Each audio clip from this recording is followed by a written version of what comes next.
At the same time as we're seeing a much more rapid development of the European missile defense as part of the US global missile defense, we also see Russians responding to this with plans of putting up their own similar architecture, which is going to be ready by 2025.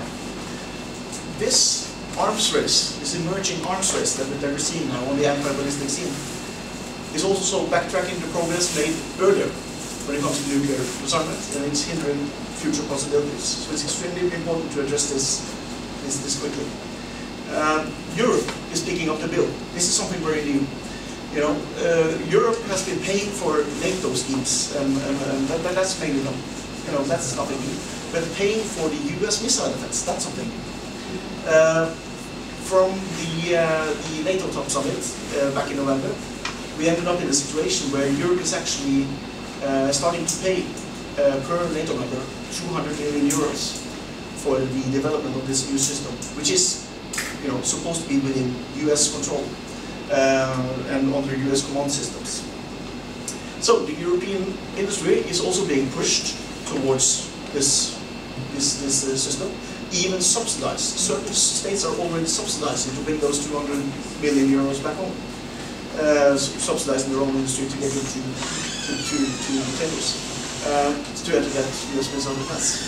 So I don't have time, unfortunately I don't have time to go through things here like I planned to, but I'm just telling you that, you know, there's a lot of people, a lot of good people who question whether this system, you know, works. It's not really obvious that it does. But still, this is the big thing. We're all throwing money at it, and that's what's happening right now. This far, we spent about $200 billion on the US missile defense. Missile Defense Agency, that's only the, you know, within the US, has a funding of $10.3 billion at the moment in 2011, and it's a steady increase. And also, the Congress says they are expecting this number to rise even further. The NASA funding, which is about $18 billion, is only 70% of the military space program that Pentagon runs.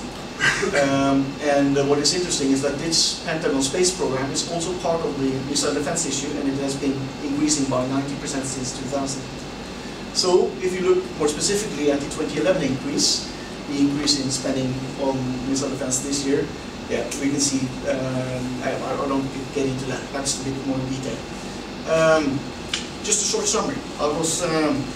I've just spent my time, so I was thinking that I could just give you a short summary. He does it much quicker than I do. I mean, this is just a 30-second summary by a very funny comedian. U.S. relations are at an all-time low because we've said no to missile defense. Now, this is an important topic, so let's devote 30 seconds to it.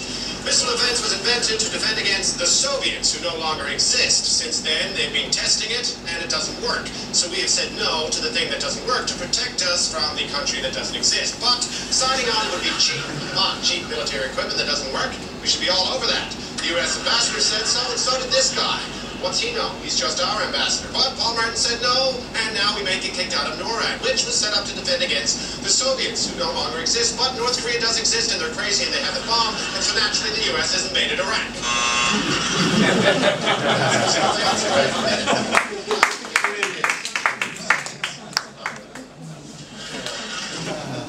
Thank you very much.